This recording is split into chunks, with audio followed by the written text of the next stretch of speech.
کہ حضرت سلطان محمود غزنوی رحمۃ اللہ تعالیٰ علیہ آپ بادشاہ وقت کے بادشاہ تھے، اپنے محل کی چھت کے اوپر جو ہے وہ ٹہل رہے تھے۔ آپ نے یہ دیکھا کہ محل کے ساتھ ایک چھوٹی سی مسجد ہے، وہاں سے ایک آدمی نکلتا ہے، تو ایک بچہ چھوٹا سا نکلتا ہے، اس کے ہاتھ کے اندر چند صفحات ہیں، وہ نکلتا ہے محل کی دیوار پہ آ جاتا ہے۔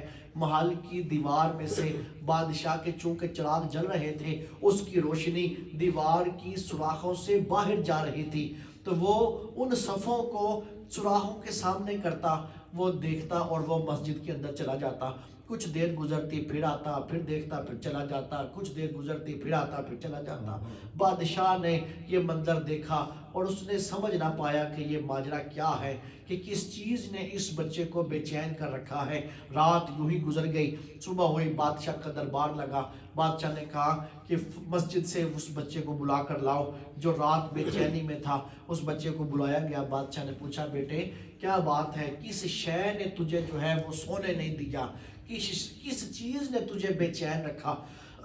سامعین محترم، اس نے کہا بادشاہ میں قرآن کریم پڑھتا ہوں، لیکن میرے پڑھنے کے لیے مسجد کے اندر چراغ کا انتظام نہیں ہے، روشنی نہیں جلتی، جس کی وجہ سے جو ہے وہ میں پریشان ہوتا ہوں۔ تو میں چراغ کی روشنی لینے کے لیے، اپنے لفظ دیکھنے کے لیے، وہ جو صفحے تھے وہ قرآن کے صفحے تھے، تو قرآن کے لفظوں کو دیکھنے کے لیے میں تیرے محل کے پاس آتا ہوں، تیرے محل کے چراغ جلتے ہیں، اس کی روشنی دیواروں کے سوراخوں میں سے باہر آتی ہے، میں وہ دیکھتا، اس کے قرآن کے صفحے جو ہے آگے کرتا ہوں، دیکھتا ہوں، جا کے یاد کرتا ہوں، جب یاد کر لیتا ہوں، وہ لفظ جب یاد ہو جاتے ہیں پھر واپس آ جاتا ہوں، آ کے پھر دیکھتا ہوں، پھر جب یاد ہو جاتے ہیں پھر دیکھتا ہوں، اسی طرح میری ساری رات گزرتی ہے۔ اب بادشاہ نے یہ اعلان کر دیا، بادشاہ نے کہا صرف اس مسجد میں نہیں بلکہ جہاں جہاں یہ لوگ بیٹھے ہیں، جس مسجد کے اندر بیٹھے ہیں، پوری میری اسٹیٹ کے اندر، سلطنت کے اندر جہاں جہاں مسجدیں ہیں، وہاں وہاں ان لوگوں کے پڑھنے کے لیے اس چراغوں کا انتظام کر دیا جائے، اور ان چراغوں میں جو تیل جلے گا اس کا خرچ بھی وقت کی حکومت دے گی، ان سے نہیں لیا جائے گا۔ سامعین محترم، اس کو صلہ کیا دیا گیا؟ ایک بادشاہ کو 3 سوال اس کے ذہن میں ہر وقت رہتے تھے جس کا اس کو جواب نہیں ملتا تھا۔ کسی نے اس کے ذہن میں یہ بات ڈال دی تھی کہ تیرے باپ کا نام جو ہے وہ سبکتگین نہیں ہے، تیرے باپ کا نام کچھ اور ہے، تیرا باپ کوئی اور ہے، تو وہ اس خیال میں رہتا تھا پتہ نہیں یہ بات کس حد تک سچی ہے کہ میرا باپ کون ہے۔ ایک اس کے سوال کا یہ جواب نہیں ملتا تھا۔ تو ایک اس نے یہ کہا کہ یہ جو جنت دوزخ ہے اس کی کیا حقیقت ہے، کوئی حقیقت بھی ہے یا بس یوں ہی لفظوں میں ہے؟ تو تیسرا اس کے ذہن میں یہ تھا کہ یہ جو لوگ ہیں، جو لوگوں کو خیر خواہی کی دعوت دیتے ہیں، جو لوگوں کو نیکی کی دعوت دیتے ہیں، برائی سے روکتے ہیں، یہ جنہیں عالم کہا جاتا ہے، تو یہ حضور نے ان کے بارے میں یہ بولا کہ یہ میرے دین کے یہ وارث ہیں، یہ میرے وارث ہیں۔ کیا یہ سچ مچ حضور کی وراثت کے یہ وارث ہیں؟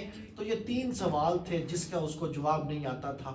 جس وقت اس نے یہ اعلان کیا کہ مسجد کے اندر ان پڑھنے والوں کے لیے، قرآن پڑھنے والوں کے لیے چراغوں کا انتظام کر دو، اس نے اعلان کر دیا، انتظام ہو گیا، دن گزر گیا، رات آئی، جس وقت رات آتی ہے وہ سوتا ہے، ظاہر کی آنکھ بند ہوئی، باطن کی آنکھ کھلی، کملی والے نے کرم فرمایا، حضور تشریف لائے، حضور نے ایک جملے کے اندر اس کے 3 سوالوں کا جواب دیا۔ حضور نے فرمایا او سبکتگین کے بیٹے، تو نے میرے ایک دین کے وارث کے لیے چراغ کا بندوبست کیا، میں محمد تجھے جنت کی ضمانت دیتا ہوں۔ سوال 3 سوال تھے، حضور نے ایک جملہ بولا اور ایک جملے میں اس کے 3 سوالوں کا جواب دیا، اور پیچھے کیا تھا؟ وہ کیا خود خیر کی دعوت دے رہا تھا؟